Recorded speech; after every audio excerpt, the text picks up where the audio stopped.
ঘৃণা ভাষণ দেওয়া হচ্ছে কেন? বিজেপি তৃণমূল জবাব চাই, জবাব চাই।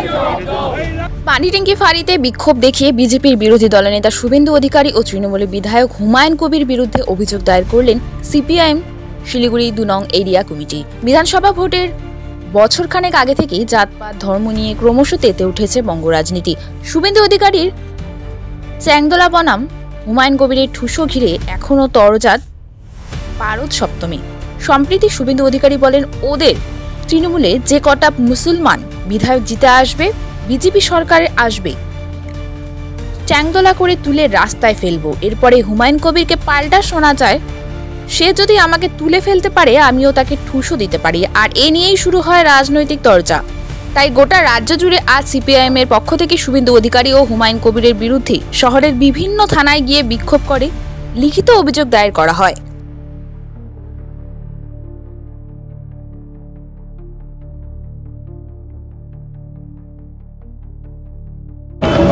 আজকে বিক্ষোভ প্রদর্শন আপনারা জানেন যে সম্প্রতি বিধানসভার সামনে দাঁড়িয়ে রাজ্যের বিরোধী দলনেতা শুভেন্দু অধিকারী নির্দিষ্ট সম্প্রদায়ের বিধায়কদেরকে বলছেন যে জিতলে পারে তাদের চ্যাংদোলা করে বাইরে ফেলে দেব।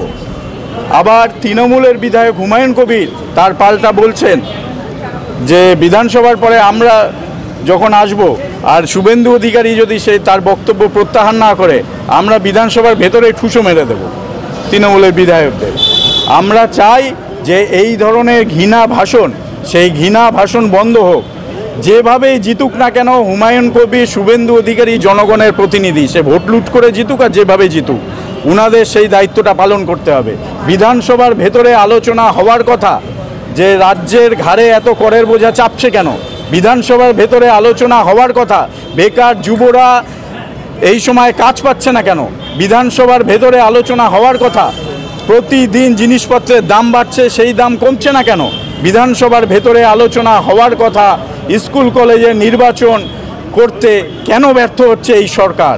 আসলে সাধারণ মানুষ যখন লাল ঝান্ডা নিয়ে তাদের দাবি দাওয়া নিয়ে যখন রাস্তায় আন্দোলন করছে, 20শে এপ্রিল ব্রিগেড সমাবেশের ডাক দিয়েছে শ্রমিক, কৃষক, বস্তিবাসী, মেহনতি মানুষেরা তাদের দাবি নিয়ে, 28শে মার্চ উত্তরকন্যা অভিযান বেকারদের কাজের দাবিতে করছে যুবরা। আমরা এই ধরনের ঘৃণাভাষণ ছড়িয়ে যারা বিভাজনের রাজনীতি করতে চাইছে তাদের বিরুদ্ধে স্বপ্রণোদিত হয়ে মামলা রুজু করুক এবং প্রশাসনিক যা অ্যাকশন সেটা নিক, সেই দাবিতেই আমরা আজকে অভিযোগ জানালাম এই পানিট্যাঙ্কি ফাঁড়ি। সিপিআইএম শিলিগুড়ি 2 নম্বর এরিয়া কমিটি।